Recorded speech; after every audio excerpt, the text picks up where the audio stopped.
Coming up on episode 78 of the Behind the Back podcast, the Sacramento Kings are about to embark on a 4-game road trip with Zach LaVine's coming off of his best game yet. But we have to talk about the crushing loss they suffered at Golden State as well. So we're going to break down the Sacramento Kings. After that, we push on to talk some San Francisco 49ers as we got to weigh in some Deebo Samuel news to see what his trade value is worth. And there was also another receiver on this roster who received some trade interest. Ben will break that down here in a second. And then we finish off with a fun little exercise with the Philadelphia Eagles. Ben asked me which Super Bowl winning team I thought was better, and if they went up head to head, who would win, 2017 or 2024. So we break that down. So with that being said, guys, let's get it.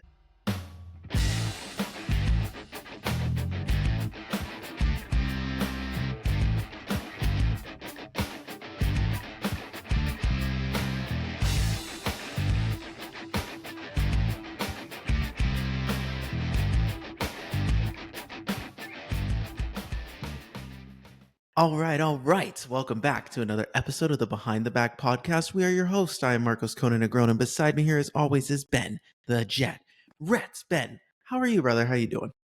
Dude, we got a Kings dub, and I'm thrilled. Yeah, I can't wait to talk about that. But as you guys have heard from the intro, it didn't start off so hot for us this week. Coming out of the All-Star break, we're definitely going to talk about the win because there was a lot of good things we wanted to break down. But I think it's important that we start with the Golden State game. Facing the new look Warriors, we had the All-Star break. It got so bad that, Doug Christie needed to call a players only meeting. But before we do that, let's talk about the game itself. I mean, there's not much to talk about. It was kind of a crapshoot, but what was your main takeaways from that game against the Golden State Warriors?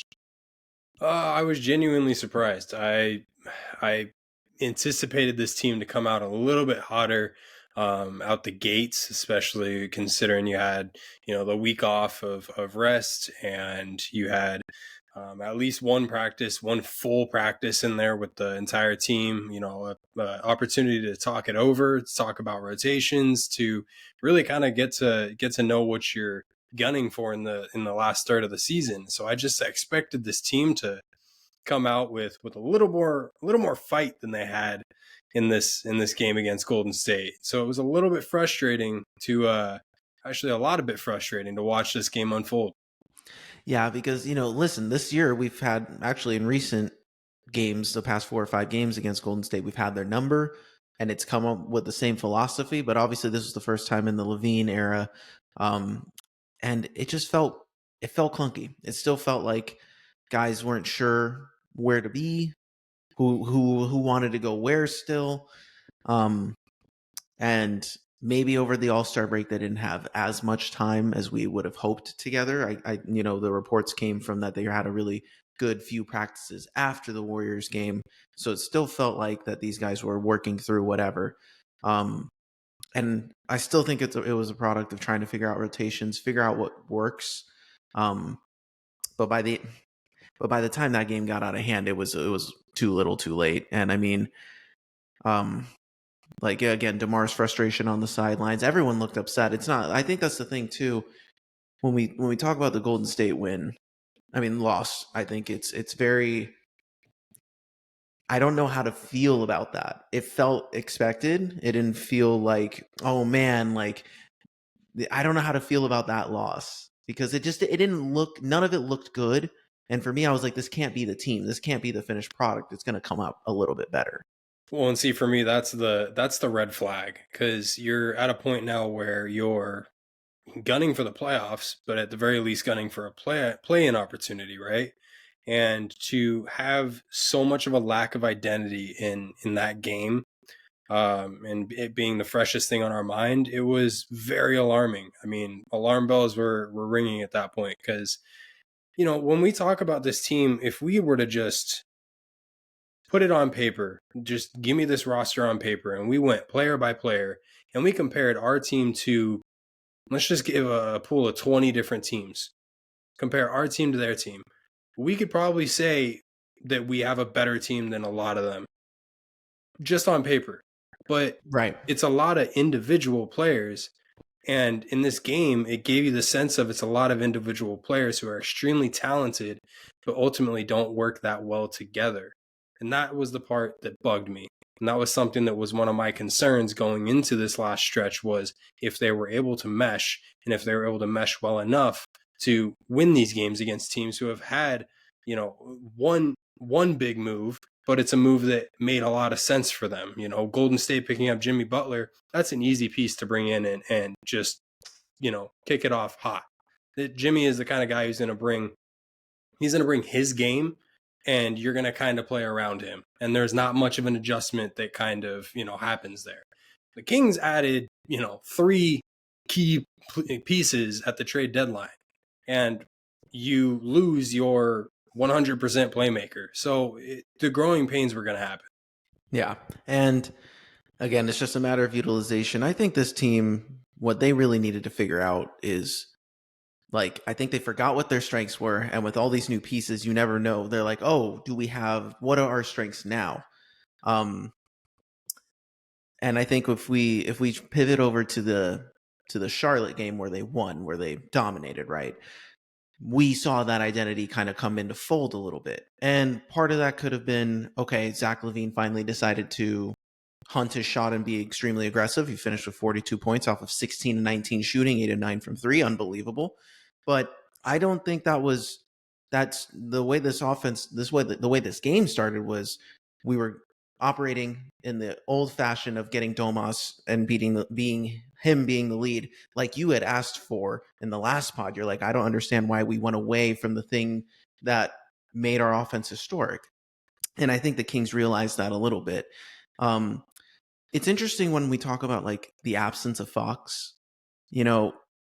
I guess his ability to play make and just be the guy who brings the ball up and down the floor every single possession was a little underrated, because I think when Fox was the main guy being responsible for bringing the ball up and down the floor, you notice that a little bit, that it's a little bit clunky when we're having LaVine and Monk and just having these guys, who don't do it the entirety of the game. And we noticed the difference when we brought in a guy like Fultz and his comfortability level, but he hasn't played all season. So there's still a feeling out period for him too. So I do think now in this game, Doug really found the rotation that kind of works for this particular group of guys that we have. And I think it really started because the game started off really slow. We weren't hitting shots. It was still looking slow and clunky. And then the first move he made was putting Keon out and taking Malik Monk out of the game.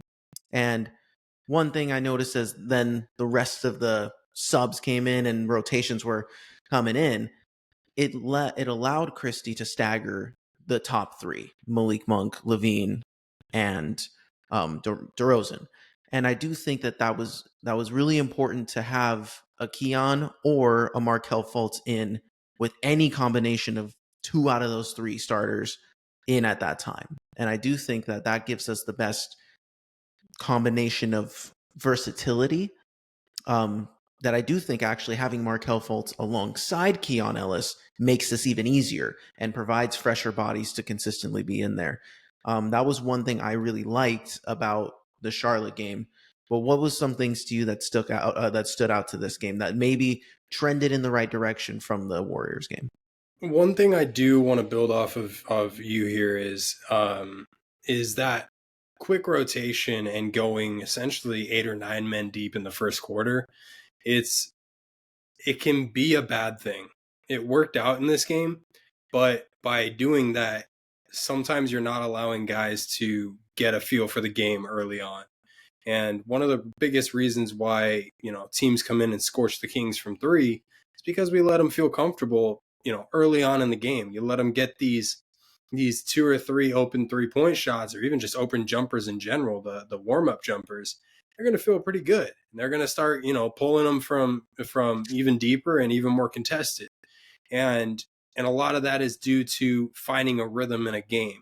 And so my biggest concern with, subbing a guy like Malik Monk 4 minutes into the game is maybe you're taking away from him kind of getting a feel for this game, getting a feel for the opponent that he's going up against. Because, yeah, your team is pretty much the same from night to night, but your opponent's different every single night. And that's something that, you can watch the tape over and over again, but until you're on the court and you're playing against this team and seeing what they're hitting you with, what kind of looks they're giving you, you're not going to really understand. And the less time you give them early on, the harder that game's going to be.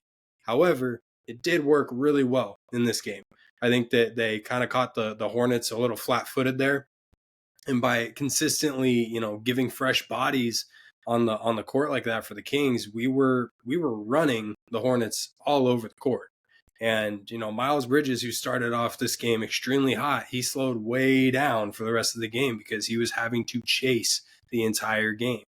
And that's something that, that's a W to be able to essentially make another team go outside of what they want to do and switch up their style to match what you're doing or try and oppose what you're doing. That's everything you can ask for, and that's something that you go after. But the biggest thing for me that stuck out in this game was Zach LaVine just finally starting to get his rhythm. We knew who Zach LaVine is. NBA fans know who Zach LaVine is. He is a 4-level scorer. He's going to get you points at every level of the game. Defensively, he's not going to show up much. You don't expect him to be there, but he's going to keep you in a battle, in a gunfight, in a shootout contest like that. And that was one thing that was kind of missing when we first got him in those first 4 games. And I'll talk about something that Frankie Corticelli tweeted here recently, but Zach LaVine in his first few games, he came in and he was essentially trying to fill that De'Aaron Fox role.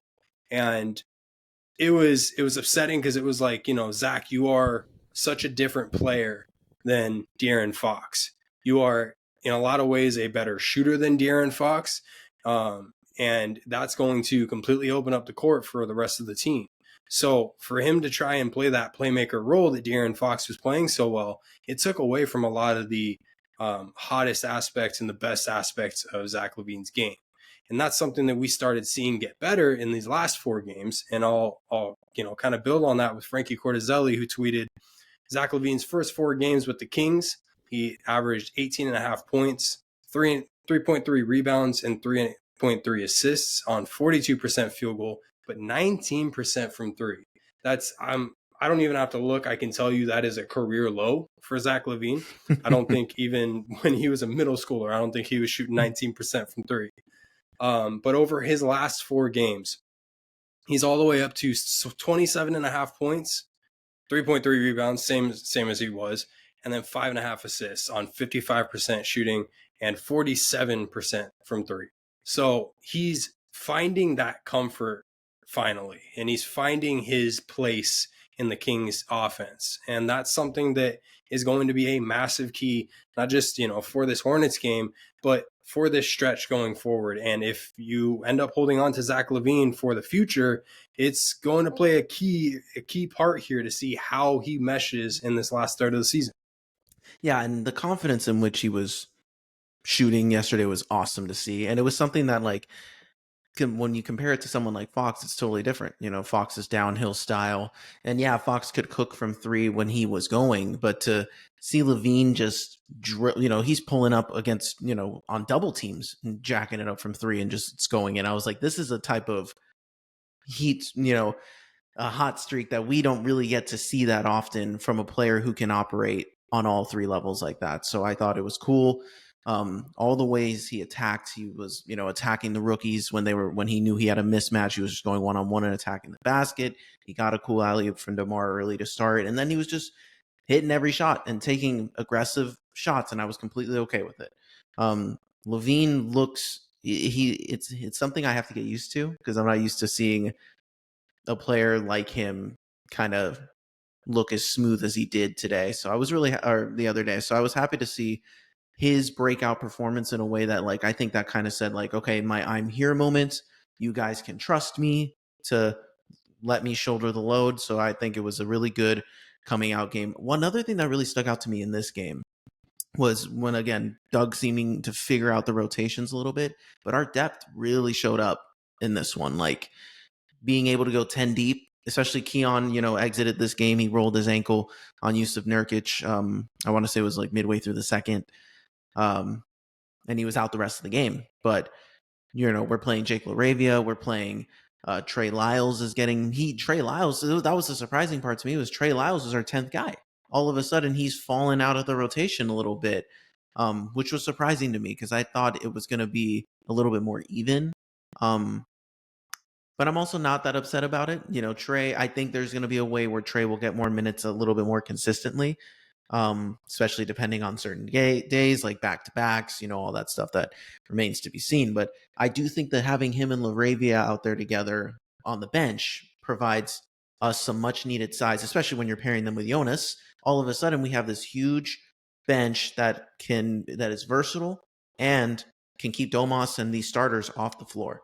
And I think that's something that going down the stretch of the year, especially with guys like DeMar and Domas, who are just Ironmen who play all the time, it'll be good to cut down their minutes. So it was kind of cool finally seeing this bench starting to gel a little bit together now that they've played a few games. And to think that they are going to be able to keep us in games again is going to be something that I think is going to be crucial down the stretch. So that was something I noticed too. 100%. So before we talk about the next 4 games, because that's going to be a big road trip here. Before we talk about that, I do want to touch on a few of the negatives in this game, and the biggest one that I really want to address with you is that disaster of a third quarter. We can talk about all the issues that went on. It was the turnovers, it was lack of communication, it was a lack of it was coming out flat-footed, coming out of the break flat-footed. Like there was issues up and down. But the biggest thing for me was if you put up that third quarter against any other team other than the Hornets, realistically, but any other team that is actually decent, that 20-point lead is completely evaporated. And if you're doing that against a for sure playoff lock, a 1 through 6 seed, your 20-point lead is probably turning into a 10-point deficit, which would be like a 30-point swing. And you can call that an over exaggeration. That third quarter was an absolute disaster. And it's kind of being brushed under the rug because, yes, the Kings won by 30 points, or 40 points.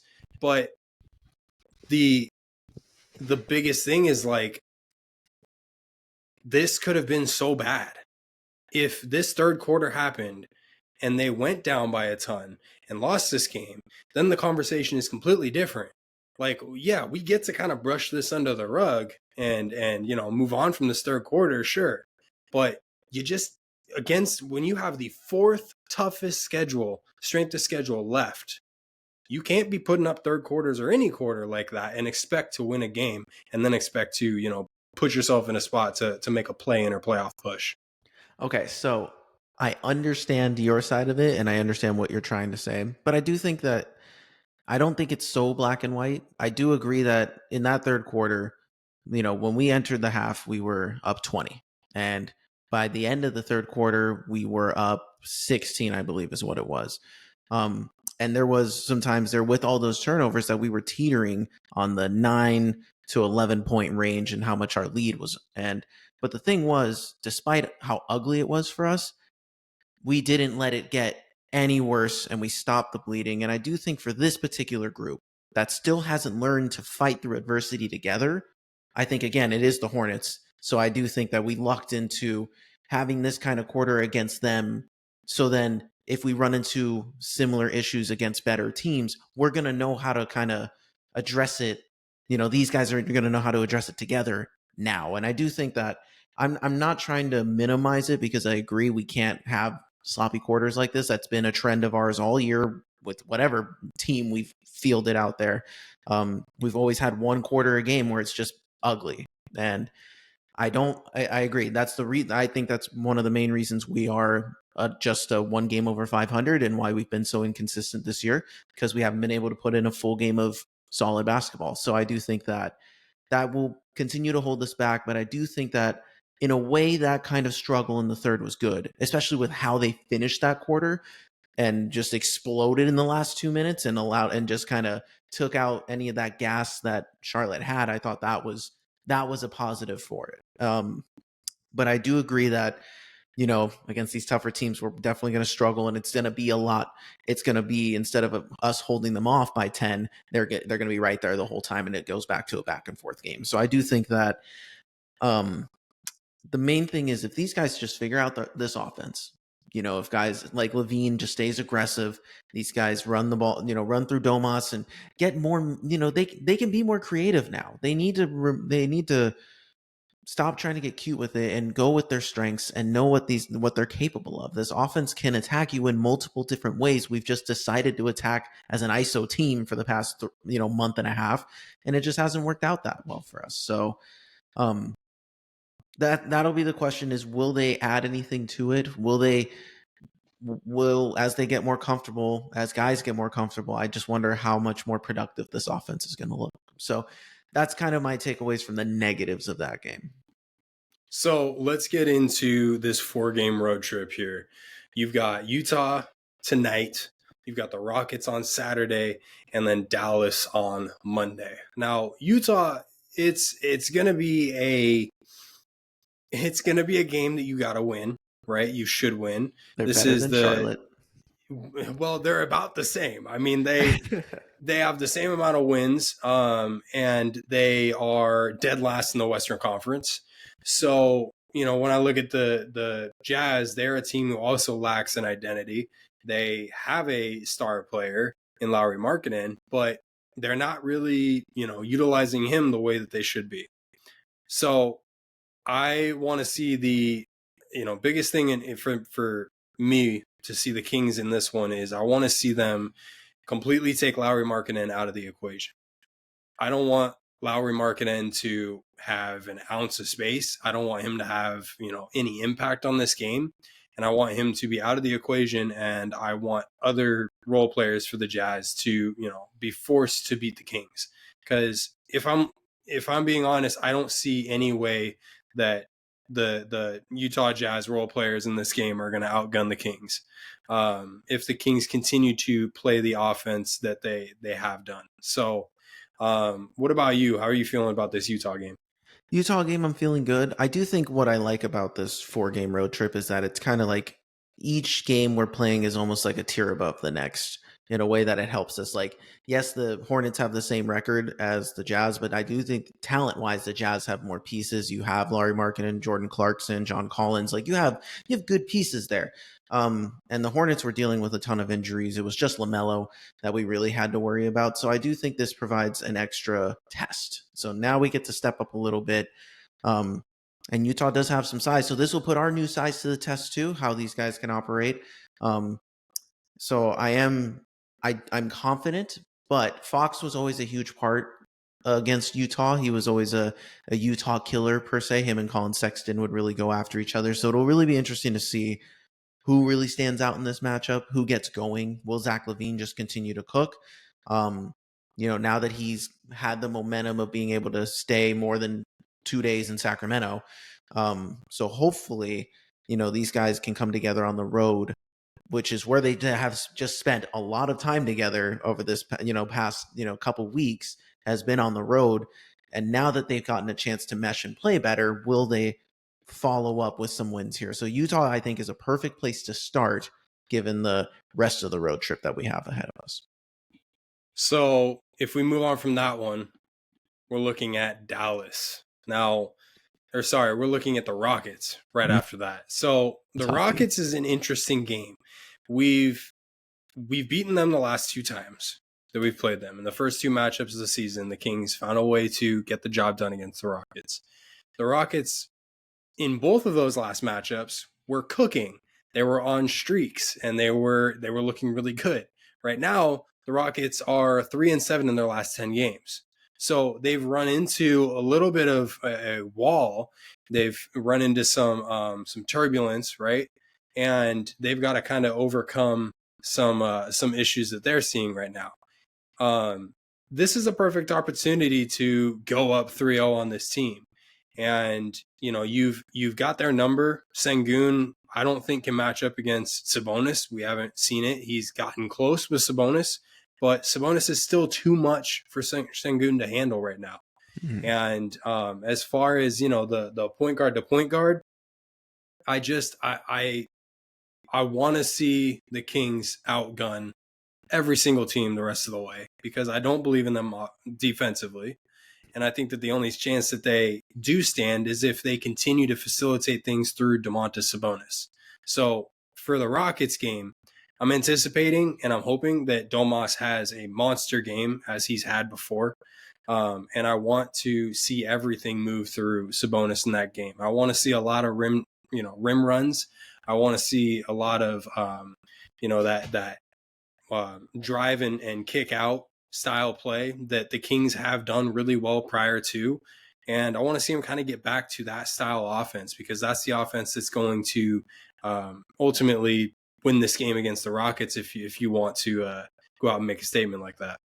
Yeah, Houston's a weird one because, like you said, they haven't been playing as well recently, but they have so much talent on that team. Like, I agree that Şengün is not the level of player Domas is just yet.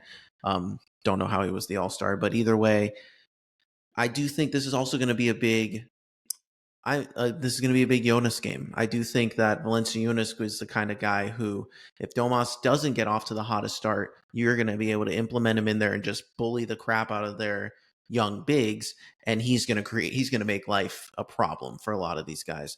The matchup I'm most interested in is going to be Azar Thompson or Amen Thompson. Sorry, Amen Thompson. He's really been blossoming over these past few weeks. He's been going on a hot streak of his own. I do think these guys, we shouldn't expect much from them defensively, but I did see some good things from LaVine when he was playing defense against the Hornets. He was really trying to stay in front. So I do think if these guys just present a level of physicality, and I think the bencheteers are going to be extremely helpful. And again, one thing we didn't really bring up for these two particular games is we don't know 100% for sure if Keon Ellis is going to be involved in these two games because of the ankle injury. He's questionable for Utah. So we'll see. But he's traveling with the team, so that's a good sign that he'll eventually most likely play on this road trip. We just don't know for sure if it's going to be tomorrow or Wednesday, since we're coming out Wednesday, if he'll be playing today or when they play against Houston. So just another thing to consider. But if let's assume all systems are go, we're going to have a lot of rotations to throw at these guys. And I do think that we are better equipped to handle some of these guard heavy teams, at least on the offensive side, where we're going to be able to kind of trade buckets with them so long as everything goes our way. Houston is going to be a fun one. I do think Houston's going to be that barometer for kind of how the rest of the road trip goes. I know Utah is like, you want to start off right, but Houston is, we have, I believe we have Dallas and Denver as the other two teams, right? So Denver's going to be the one that we're finishing off with. It's going to if we can secure a win in Utah and Houston, that'll really give us that confidence to at least split those last two games and feel really good about that road trip and coming back home. So definitely excited for Houston. That's the one I'm really keeping tabs on for sure. Yeah, I think you make a really good point there because if you beat Houston, especially to get that third one against them, I think you can really build some momentum. And I think momentum at this point is going to be key going into a lot of this, tough stretch coming up because you can't necessarily bank on some of your just physical your physical standpoint to get the job done. You've got to kind of find some rhythm and you've got to kind of find some momentum carrying into these games because you don't have a ton of home games left. And you see a lot of these tough teams at the later stages of the season. So you got to just kind of build off of anything you can at this point. So let's talk about the Mavericks for a second. This is a new look Mavericks team. We haven't, we saw them recently, and it went to overtime. That game was a complete shootout, and DeMar DeRozan was the guy in that game. He was lethal. We got off to a slow start. That was a rough go. We were down by, I think, as much as 15 at one point, and the Kings found a way back. They fought back, tied it up, sent it to OT, and it was DeMar and Malik who just completely took this game into their hands and won it for them. So, my question to you, the Mavericks, do you feel like the Kings need to, run things through LaVine in this case?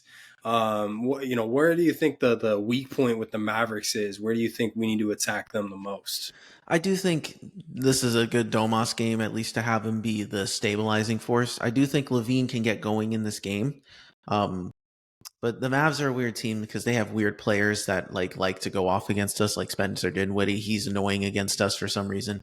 Um, we'll see who's actually playing in this game because they've been dealing with all sorts of injuries, but the big men has definitely been the spot that they've been struggling. AD's been in and out since he's gotten there, and Daniel Gafford's been hurt. Yep. They've been dealing, and Derek Lively's out for a while. So this is a game where, okay, now we have the size to compete with these guys. And I know that we had played, like you said, we played that epic game with them, and that's when Jonas was in there as well. But that was his first game. So again, now you got these guys who are more comfortable, and we have more size to throw at them because they have a decent amount of size around them. The question is, again, it's going to be weird to think, like, when I try to evaluate this team, I don't know how good this defense is going to be. And we saw bits and pieces of these guys playing defense well together and communicating, but that's going to be the big thing for this road trip is who are they going to rely on to get going? But I do think that on the road, when all this uncertainty around them, Domas is kind of the guy you should start. He should be your hub. You guys are successful Agreed. when he's your hub. He allows, when he gets to operate up top, he spreads the floor out for you guys. And even if he's in the post, in the top of the key, he still spreads the floor. And I do think that the one thing I would like, one negative I want to harp on that we didn't talk about for LaVine specifically, I watched so many times in that Charlotte game where if he cut just like a little harder and they just actually committed to the oop, they probably could have had it like 3 or 4 times. And I'm like, oh, like I'm just seeing him like where his guy's not like really buying in on him. And I'm like, LaVine, if you just sprinted and just freaking jumped up, you'd beat the matchup. So I do think that, like, with Domas, there's an element of if you cut hard like a Jokic, in the sense where if you have guys hiding around in that dunker baseline spot, this team could get so many more points. And I do think that's one thing that this offense has struggled with. But I'm getting off track here. But for Dallas, I really think that depending on if is Kyrie going to play? I don't know if is he back in the He's lineup? playing. Yeah, he's playing Because I know they're tonight playing the against. Lakers right now. Uh-huh. I know And he's Luka's playing. I popping guess off he was too. cooking. So this is the Luka game. Luka playing Dallas for the first time since the trade, so that's obviously must see TV for a lot of folks. So but that's the thing, Kyrie's gonna do himself, like he's gonna put up good numbers because he always does against us. And now, Keon's gonna, if he's healthy and he's playing against him, that'll be good. But I don't know how we approach Dallas. Dallas is that weird team that, like, all their pieces are hurt. So Yeah. so it's hard. Like, you're going to get guys who play with a ton of effort. So Dallas is going to be a trap game in the sense of, like, Klay Hmm. Thompson could all of a sudden have 6 straight threes in this game, and because we're not paying attention to him as much because we're trying to let off on other spots. So it'll be interesting to see.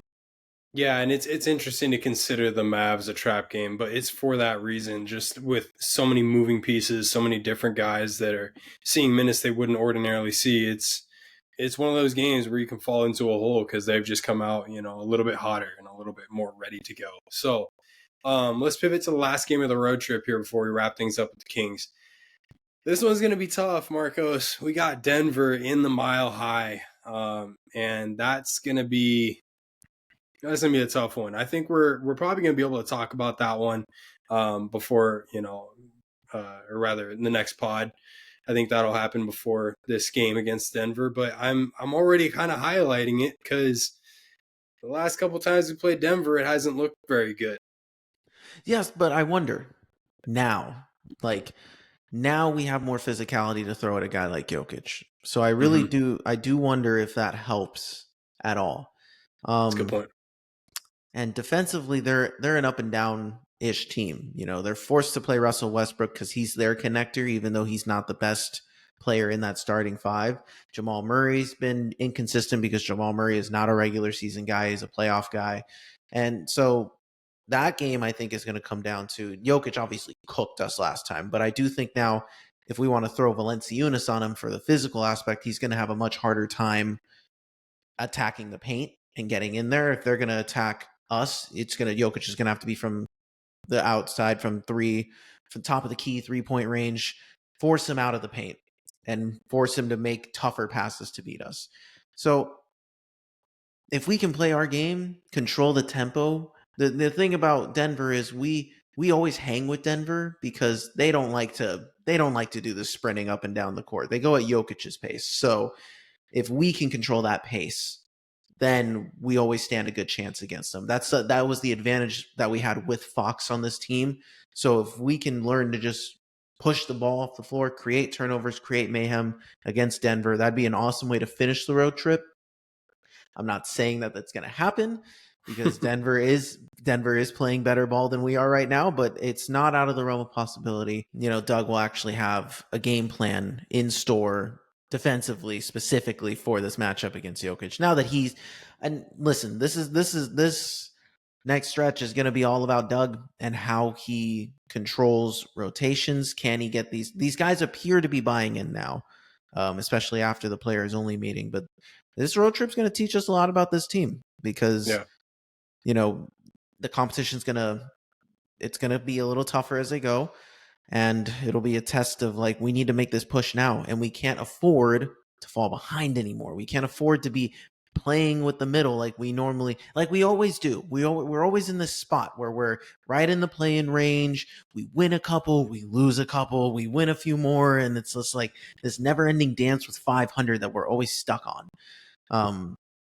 I do think that this team is better than that, but obviously given the spot that they're in and the gelling that still needs to be had, we're going to be dealing with this turbulence. So I'm proud of what they've done so far, navigating this turbulence. I do think that, they've won 4 out of their last 6. It's not like, it's not like they crap the bed completely.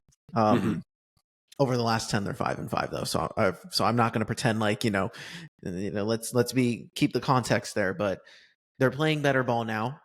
And I do think that Charlotte, yes, it's a horrible team, but the momentum is there to carry them to launch this road trip in the right way. So Denver is going to be the worst place to finish. Unfortunately, I would have rather started a road trip at Denver, I think. But I mean, I guess it's a double-edged sword. It's always hard playing at Denver, so you never win playing there. So honestly, I think finishing there and then coming home might actually benefit us. Yeah, the only concern I have is you play this game against Denver and you come home, you get a day of rest, and then you take on De'Aaron Fox and the San Antonio Spurs. I mean, I'm hyped for that game, brother. And we'll talk about this game next week. Plenty of Fox topics. But this road trip, Marcos, I think is really going to set the tone for the rest of this season. As you mentioned, it ramps up. You start with the worst team in the West, and then you jump up to the 8th seed and play the Mavericks. Then you jump up to the 4th seed, play the Rockets who are cooking, and you play the Nuggets who are on a heater as well right now. So, it ramps up. It gets more difficult as you go. You ended in a Mile High, city. It's going to be a tough road trip, but, coming out 2-2, I think is a win. 3-1 is a really good road trip, and 4-0, and we could be looking at kind of a different conversation around this team. So exciting things to look forward to here, and I'm curious to see how this team will kick things off against the lowly Jazz. Yeah, so it'll be interesting to see how this King team does. I am interested, and we're gonna find out if we're pretenders or at least in the mix for serious playoff consideration.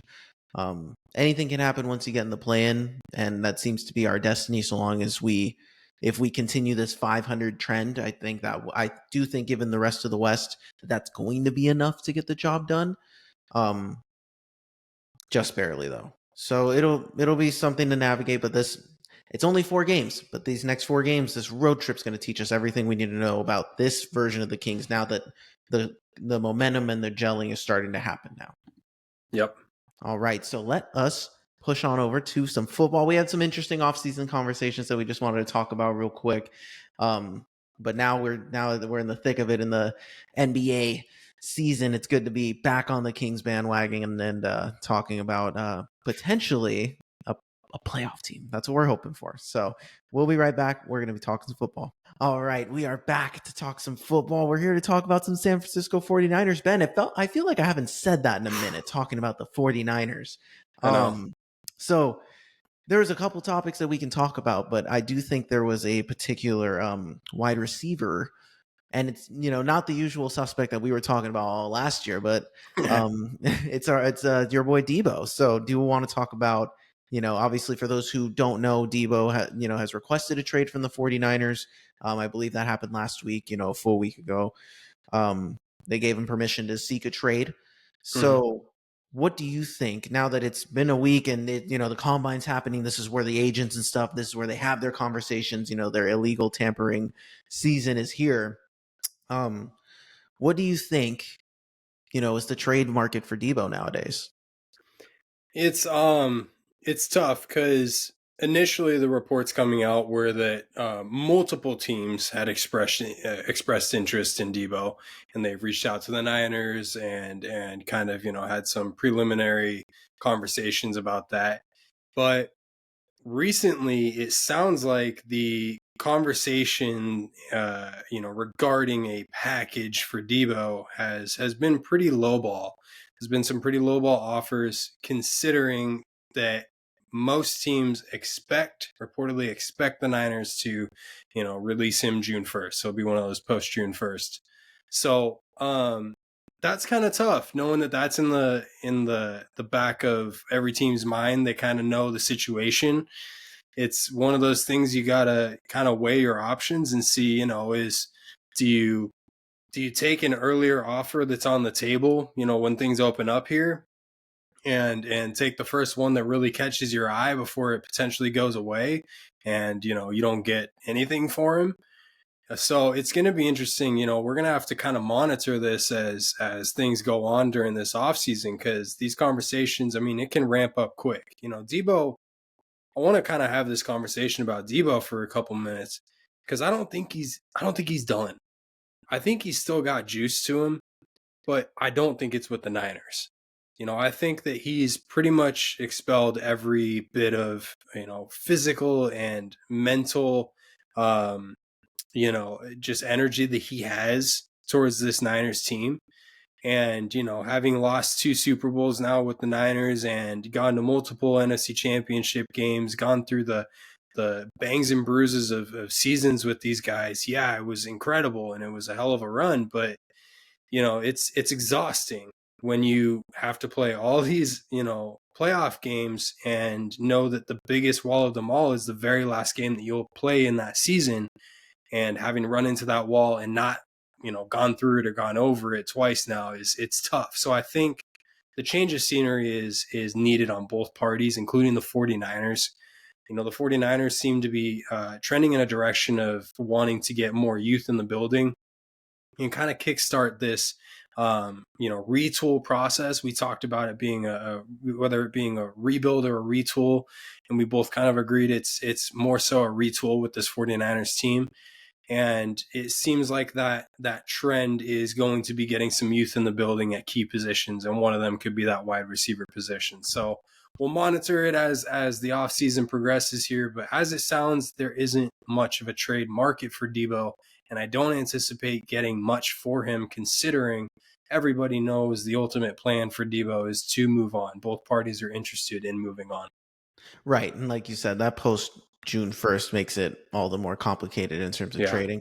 The best thing that comes out of it is that you do create the cap space needed to make other moves. And, I agree that it is kind of, I think Deebo's time in SF has ran its course, and it's hard. He's been such a crucial piece of this team for so many years. And, I do believe that Deebo still has like 1 or 2 good years left in him. So it'll be interesting to see. It really does depend on where he goes. Like I wouldn't be surprised if like a team who could use him would be like the Rams. Someone like Sean McVay who can design a play call for him and get him the ball in space and let Deebo operate. That might work really well for him. There's a couple options if you put him on the right situation. You could put him as the third wide receiver for the Eagles and make him a gadget player. So I mean, hey, who knows? what options are going to be out there for him, but I'm sure he's going to seek the opportunity that's best for him. He could surprise people and go to a team like the Commanders or something like that. You never know. They're in the conversation, and I Yeah. was actually going to kind of ask you here in a second how you'd feel about playing Deebo twice a year. I think, with the Commanders, I think it'd be at this stage of his career with the guys we have now. If we had Cooper DeJean tackling him in 2023, I'd feel so much Mm. better about this stuff. But you know what? Um, it would be an interesting fit. I do think for what they have going on there in Washington, it would be a good fit. Um, Especially since he wouldn't be asked to do anything more than he has to. And I think he'd be a good partner with Jaden. And they don't have to pretend like they need to use him as a running back in the backfield. They can get him screens. They can get him open and see what works well for them there. So no, Devo's definitely going to have a market. It just sucks that you guys won't be able to really get anything out of him outside of cap space. So it does suck. It's a very unceremonious way to go for a player who's done so much for a city and a team. And so I know it's a little bittersweet, but that's the life, in the NFL. You're going to see guys who have been awesome for you end up leaving sooner than you would have anticipated just because of financial, and it just runs its course. So Yeah, and just to kind of end on that note is a tweet from NFL Rumors that says the best trade offer the 49ers have reportedly gotten, and this was 3 days ago, for Deebo Samuel is a 5th round pick. So I was going to say six. when I talk about a low ball offer, brother, I mean it is low ball. And the initial conversation opened up with potentially being a day 3 trade. And even that, I kind of look at that and I'm like, I would probably take that at this point, considering what I'm hearing around this situation. So it's going to be interesting to see what teams are interested. Initially, it sounds like the Commanders, the Texans. I think the Bills would be a good match for him.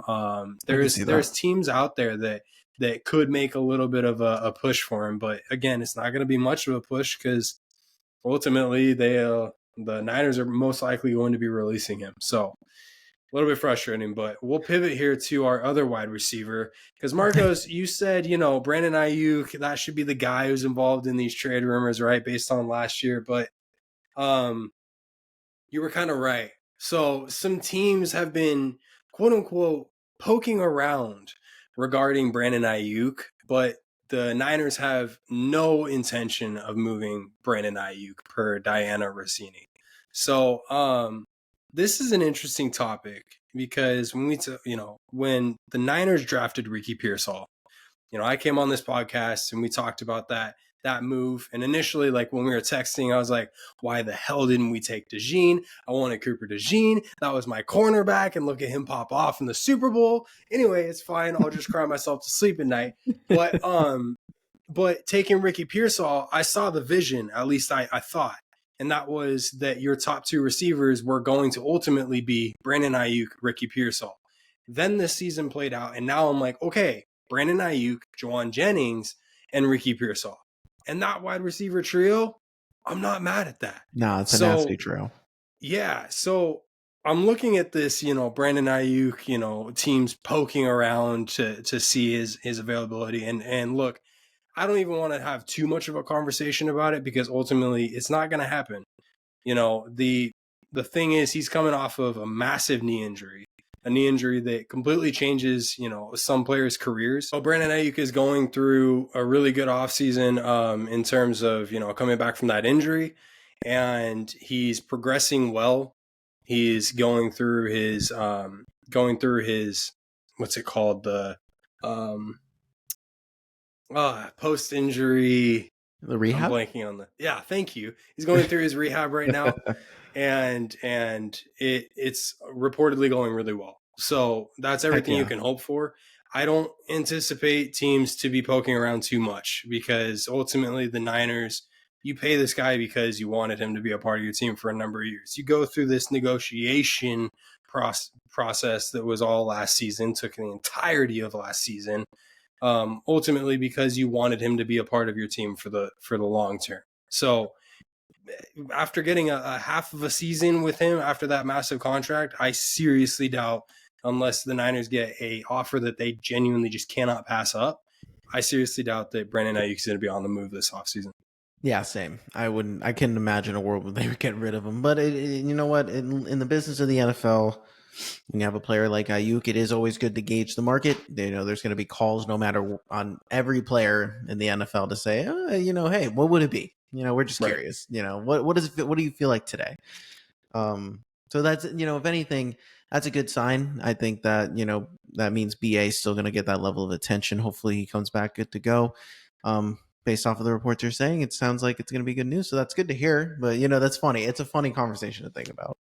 It is, yeah. So the last little topic I want to touch on, and I want to kind of get your opinion on this from an outside perspective, Okay. is I don't know if you're familiar or not, but Kyle Shanahan doesn't ordinarily go to the NFL draft combines. Mm-hmm. He I think banks on his pre-draft knowledge, and he trusts his scouts and ultimately the front office and all the conversations that they have. They believe that they can put together a grade A plus draft class every single year. Well, we talked about this offseason being a major stepping point or stepping stone for this team in terms of a retool, specifically for that O line, right? Well, Kyle Shanahan once again is not going to the draft combine, Marcos, and I'm frustrated by it because I feel like this is this is where you get the best look at some of these guys, and you not only get to see them, outside of their teams, but you see them in, for lack of a better phrase, a desperate state where they're going to play their best. They're going to show you their best skill sets because they're wanting to get drafted as high as they can. And they're wanting to be drafted to, a situation that works best for them and ultimately set themselves up for life. Right. And so for me, this topic's frustrating because I don't understand, especially in a beautiful city like Indianapolis, where it's at this year, why you, Kyle Shanahan, would not be going to this draft combine. And I'm curious, what do you think? Do you think this is going to affect the Niners, and will they ultimately have some poor draft picks? Do you think this is lining up for a random draft, for the 49ers, or do you think they kind of maybe have some ideas? Because I'm kind of thinking they have their guys already, but I don't know. What do you think? So, obviously I'm not the Niners guy, but I do listen to podcasts about the Niners, and the sentiment that I've been receiving from people who are within the organization, beat reporters for the organization, things like that. They say that this is a frightening trend that Kyle Shanahan does, is not show up because they have their sets of guys, hit their guys that they like to run through and say, these are the guys that we're going in for the draft process, and we're going to hope we fall to the board, and then if we don't have a plan B, then we'll figure something out. um that approach is scary. It doesn't mean that it doesn't work nowadays. I would say over the past decade or so, the draft process has kind of changed a bit in terms of the combine used to be the place to be if you were a player. But now you see star guys, especially, top 10, top 20 guys, actively avoid it. They'll go to the combine to run like a 40, like we saw with Xavier Worthy last year. Like you'll get guys going for specific exercises to prove like, oh, my strength or my speed is awesome, but I'm going to wait till my school's pro day to really showcase certain skills. Quarterbacks will do this. Well, like they want to be in a controlled setting at an arena they're familiar with. Here, I want to run the drills I want to run that make me look the best, things of that nature. So, I think Ashton Ginty's doing that, yeah, actually. exactly. So you'll see guys. So you'll see a lot of these top guys nowadays skirt the combine in general and then save it for their pro days. So then their coaches, it's their familiar territory, and then you can even have scouts and coaches alike come their way. So would my question is after that, is Kyle Shanahan going to be attending those pro days? Those will be the things to look out for during this draft process. If there's a guy and he goes to a specific pro day, that's going to be a good sign for those of like, okay, so let's say he goes to Michigan. Will Johnson, that cornerback, is definitely one of those guys who's on that, who could be on the Niners short list of cornerback players. And then, you lower your list a little bit. But that'll be the big question. Is I don't think for the Niners, I don't think it's, as a Niners fan, it probably isn't the best news to hear. It probably isn't the smoothest process to go through. Um, and I saw this article talking about resources that teams use for scouts and stuff like that, and they compared the Eagles to the Bengals randomly. The Eagles have 21 scouts on staff. Jeffrey Lurie has 21 scouts on staff. The Bengals have 4. So different teams do different things. So in terms of the Niners process of it all, I don't know how many scouts you guys have on your roster, but that's the thing. Kyle Shanahan is a very my system, my rules. The only Yep. changes that I make are if my bosses tell me to make that change. So it's tough for me to view the draft process other than anything that he's already have this game plan ready to go, and he doesn't really care because he's going to have the same game plan until draft day. So that's the only thing when I think about Shanahan and this draft class. You guys are gonna, the Niners fans are like, oh, they have to adjust the O-line, they have to adjust here and there, but then you guys just signed that Ben, whatever his last name guy, Barge. Ben Barge. So wait a second, that alarming trend of them re-signing a veteran interior offensive lineman for Yeah. base level money, they're retreading that old habit. So I'm very interested to see, are they really going to go O-line in the Yeah. draft? Are they going to go, maybe they go D-line instead? I don't know. So that's the thing that would scare me if I'm a Niners fan. So you nailed it. And that was exactly what I was looking for. Thank you so much. You nailed it when you said, that Kyle kind of already has these things planned out. He has his plan, he sticks to his plan, and he doesn't really waver from it. And that's a large reason why he doesn't show up to these, draft combines. He does show up to those pro days. You are right about that. But the biggest thing that you nailed there was, look at the Super Bowl. When he has a game plan and you have 2 weeks of prep, you go into that game with this game plan that you're not going to get away from, and then your game plan kind of goes sideways and you don't have a plan B. And this is the concerning part, and this is why you go to the draft combine. This is why you do X, Y, and Z, because you want to get away from the trends that have kept you a Super Bowl losing team for 5 years now. So I'm frustrated by it. I don't like it. I think it's a form of malpractice, and I think it's also egotistical in a lot of ways. I think that it's almost doing a disgrace to your organization by not doing it. And I'm sure that the front office feels differently. I'm sure they would let him know if this was the case. But from a fan perspective, at least it feels that way, because it's like, how much are you really invested in this? How much are you invested in our future? I get that you've had great draft picks, but those have been in the later rounds in the draft when, to be honest with you, you've gotten pretty damn lucky. I mean, you've gotten some draft picks that shouldn't have fallen to you, and when they did, you picked them. But when you took Trey Lance as early as you did, and that didn't pan out, and you took Ricky Pearsall as early as you did, and I'm not going to say he didn't pan out, but you had other options that could have fit your team a little bit better. And it just draws these questions, and it puts even more of a spotlight on this whole draft process for the 49ers, as you understand that, the preparation going into it isn't what you expect it to be for this team who is absolutely banking on the draft to set their season up for next year. So a little bit of a scary trend, and we'll kind of keep an eye on that. I'm going to be keeping a close eye on Shanny to see if he goes to, which pro days he goes to, because that's going to be kind of the tell as to who the 49ers are looking to draft, right? Is what pro days he's attending, and we'll get a better idea then. Yeah, for sure. So it'll be, Niners draft stuff is always so weird to prep for because the reasonable thing, the logical thing never exists for them. So, No. Shanahan's like, I have this plan for these two plays that I want to run, and I can draft this guy and it's fine. So I don't know. So it'll definitely be interesting for sure. Yeah. When you're kind of doing a mock draft for the 49ers, you got to do the mock draft that you think and the rest of the NFL thinks the 49ers should do. And then you have to do a separate one that you think Shanahan in the front office is going to do. And Exactly. It's drastically different.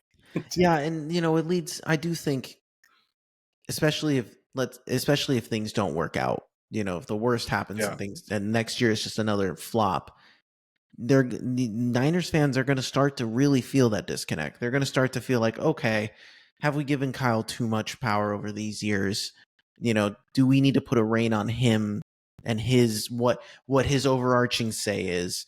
Is Lynch really the guy moving forward? Like these conversations start happening, especially Well, what so. yeah, I don't think that's going to be just a fan conversation. I think at that point the organization is going to start questioning like how much control are we? Do we give Kyle too much control? Like this could be a real conversation being had mid-season next year, like you said, if things kind of fall apart. Yeah, or they just have an awesome draft class like the Eagles did last year, and we're talking about like, oh my gosh, look at them, they hit, and now the Niners are back. So we'll see. That's the thing. That's the thing in the NFL. You never know who hits. So the Eagles have had the lucky process these past few years. It seems to have worked for them, but you don't get that lucky all the time. So hopefully it works for the Niners, but we'll see what happens. All right, dude. Do you have any final, any other news on the Niners before we push on to our final topic here? No, I'm all set on the Niners, but I am excited to start talking about the Niners moving forward. This offseason is Yes. going to be an eventful one for sure. I know we're gonna hear a lot of news just this week after the combine, what happens there. So we're excited to hear about that. So we're gonna talk about the Eagles, but not a conversation about this Eagles team per se. Not about the season, but we're gonna do a comparison here. And Ben, you said you wanted to offer me up a question here regarding our topic today. Yeah, so a little bit of insight to our community here. Marcos moved pretty close to the homie over here. We're about 10 minutes away now, and so we have started like shooting hoops at the local court, and just talking about some random topics and bouncing ideas off each other. And one of the things we got to kind of thinking about was kind of a comparison of 2017 Super Bowl victory Eagles to the 2024 Super Bowl victory Eagles. And I'm going to kind of hand this one off to you, Marcos, with a question of how did this Super Bowl win, this 2024 Eagles win, compare to that of the 2017 with that incredible storybook ending that happened in 2017? It seemed like in a lot of ways the season should have been over multiple times in 2017, right? When now you look at 2024, it felt like the season might be over in week 2. But then since then, they really didn't lose a game other than the Bucks, right? That was essentially the only game you lost all season, if you think about it. Otherwise, just execute your plays, don't drop the ball, and you guys are, you have one loss on the board. So how does it stack up, Marcos? I mean, 2024 to 2017, which one meant more to you? How does it compare? I think, this Super Bowl season for 2024 it felt it felt like a more validating win in the sense of this was the team we had from start to finish. And in 2017, that was the thing, right? Carson Wentz goes out in week 13 just a few weeks ago in the playoffs, and he's having this MVP season. I actually spent the past couple of days kind of rewatching the Carson Wentz clips because I was like, he was an MVP, but like I need to refresh my memory of how awesome he was. He was insane. He was making plays. I was like, this dude's unbelievable. He was Josh Allen before Josh Allen became a thing. I was like, the Carson Wentz was slinging it, and he couldn't go. Like, he was athletic.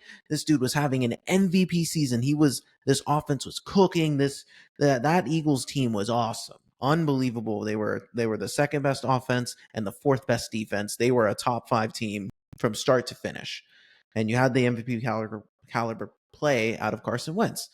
And the Eagles this year was more of like, okay, they had to fight these narratives. Is Jalen good enough? Is Saquon going to be enough? Is the O-line, is the defense going to be enough? When in reality, they were just a top 3 team the entire season, and people just wanted to find reasons to, doubt the Eagles. But in 2017, it was a true underdog, winning with your backup quarterback, and that was a miraculous thing. So that's what made it so special. But then in 2024, it was the culmination of everything that this team has built over the past few years coming together naturally from start to finish, and to have everyone kind of, obviously you have the little injuries from here and there, but basically everyone from start to finish finished. and we won the Super Bowl and proved we were the best team. And it feels like this win is more sustainable, which also provides a level of excitement, which is why I think this team, the 2024 win, is a little bit more validating as a fan. Because the first one was the first one. Like the 2017 was the first one ever. There's nothing like that, given what the context of it all. But this one, dominating the Chiefs in the way that we did, just felt like we got to take that, and it felt really nice. So I think that's where I would compare the two wins in how those teams ended their seasons. I love that answer. So then on that note, the best version of the 2017 Eagles versus the 2024 Eagles, who wins, and what does the game look like? I mean, is there a dominator? Is there a comeback of a sort? Like, what does it look like? What do you think? I struggled. I really did struggle with this one because I wanted to say 2024 so bad. Like I want to say, that defense was going to lock up Carson Wentz and things like that. But Carson Wentz was doing things that I'm sitting there and I'm like, if we had that on this, if we had MVP Carson Wentz on this roster, I don't think we lose a game. So it's like it's one of those things where both defenses were ferocious, had veteran talent up and down the board, and still some youth mixed in there. I would say if I'm comparing units, the Eagles offense now 2024 is better because it's balanced. I do think that the 2017 team, they had Jay Ajayi, but they didn't add him until midway through the season. So they had LeGarrette Blount, Corey Clement. It was more running back by committee. And that was the case even through the playoffs. They were operating, we're going to bruise the crap out of you. They took the run first approach, the RPO approach, once it was Nick Foles in the game. So I wondered if they had Carson, would they have changed that? Because their offense was totally different under Carson. It was more like, let's let Carson cook. And he did. So it's just one of those things that, like, if we're getting the 2017 version of the Eagles at their best with Carson Wentz fully healthy, like this game, it would be a shootout. I don't think either, as good as those defenses were, and they had great defensive coordinators. Jim Schwartz was the D coordinator in 2017, and obviously Vic Fangio this past year. But I mean, these offenses could kind of do what they wanted. They could impose their will. Both offensive lines are good enough. That 2017 offensive line had Jason Peters, Brandon Brooks, Jason Kelsey in his prime, Lane Johnson in his prime. Like it was a pretty stacked O-line. So it was a very similar philosophy to what we had. It would be a shootout. I would say probably the 2017 team would probably get the edge. Wow. By it would be like a 35-31 win. And it would be close. But wow. If we're talking about peak, the receiving core, 2024 wins. Quarterback, I'd give it to Prime Carson. And running back, Saquon would probably be the committee. O-line is about even. And tight ends, Prime Zach Ertz is unfortunate. He was better than Goddard. So it's like, you had Zach Ertz, and Alshon Jeffrey was an awesome weapon. They had deep threats. Like that offense was cooking. So it was, for me, it was hard to it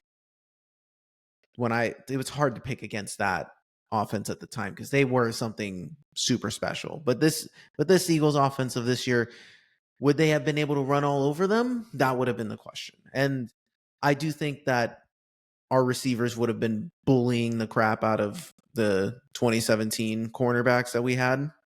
We were just a little undersized. Malcolm Jenkins was the freak of nature we had on the back end in 2017. So it's an interesting conversation. But that's why I think it'd be a shootout, because the offensive talent on both of these teams would have had the advantage against these defenses, even as great as these defenses were. It's just weird where the offenses were just built so well. So that I messed around with the matchups, but after watching, I had to be honest. I felt like that Carson Wentz led offense was unbelievable. Now, if it was Nick Foles, if we're saying, the playoff rosters going up against each other, 2024, I would give the edge to. But that's just because of the limitations at QB, even though Nick Foles beat Tom Brady. But it's like, it would just be a little bit different. So that's how I feel about that one. It's an interesting answer, and I didn't expect that. I thought Mm-hmm. for sure you would pick 2024 because, you know, I'm not as familiar with 2017. Yes, I remember 2017, and I was looking at their roster the other day, and kind of comparing, running down the list and comparing that to this year's, and and the biggest thing that stuck out was Jake Elliott being there and being there forever. But That was his breakout season. yeah, but 2024, man, this defense was incredible, and you talked about it all season long how this defense is going to stack up against anything you throw at it, and so I get it. Carson Wentz, he was incredible. He was absolutely incredible in that season with his MVP year. Um, it's hard for me to see Wentz putting up 30 points against this defense. Because this defense, what they did to Patty Mahomes, and mind you, I'm a scarred Niners fan who's seen Patty Mahomes shit on my team now for multiple years. But what that defense did to Patty and what this defense did to a number of elite quarterbacks this year. You guys didn't play easy teams all year long. You played some really good quarterbacks in there, and you guys absolutely held your own against those quarterbacks and those offenses. So I think that was a bit surprising, but I do like that answer. Yeah. I like it. It's tough. Like I was sitting there and I was watching, and I had to look at these pro football reference pages. I wanted to make sure I was like, am I remembering it right? Because the Nick Foles of it all clouds my judgment, and then I watched when I input the Carson Wentz factor, I was like, I remember actually seeing these plays and remembering how freaking cool it was. And I was like, even when we paid Carson, I was like, that totally worth it. Like I was all in on Carson. Um, but yeah, it just didn't end up working out for him. But had he finished that season, we would have won the Super Bowl with him. No doubt we would have been favorite. Like it would have been a wrap. It would have been it just felt Carson Wentz felt like a man on a mission that year. And that sucks. That's why, again, that's what makes 2017 so interesting as a team, because of how you lose a player who was so dominant that year. Yeah. And then you still win the Super Bowl. So then that just shows how good that team was. And you beat Tom Brady too. And that was a game where both offenses were cooking. So it was interesting. So that's why I'm just like, I think if we did a coaching staff argument too, because I didn't even bring, Dougie P versus Nick Sirianni. If I'm doing Nick Sirianni, Frank Reich versus, or Doug Peterson and Frank Reich versus Sirianni and Kellen Moore. I mean, if we're talking like stylistically, like what they brought to the table, they're the same thing. So, Fair. Doug was never the scheme guy. He gave up play calling as well. Like it was one of those things that Frank Reich was the orchestrator of that offense, and that's what got Frank Reich that head coaching job. So it's just like Kellen Moore did the same thing, got himself a head coaching job. So it's just like you got two good leaders of men who were able to get teams to play together. Nick Sirianni has the better resume for sure. Yeah. And I do think that Sirianni's the better coach of the two. I do think he's a more prepared coach. He's a better game manager. Now, throughout his time as he's progressed in his 4 years. So, so I would give the Eagles team an edge there, that 2024 team an edge there. But I just think like Wentz was like one of those guys for a second. He had a moment where he was one of those dudes, and I just think that would have given them an edge there. So it was a fun thought process of it all. I enjoyed the hell out of it. That's for sure. Yeah.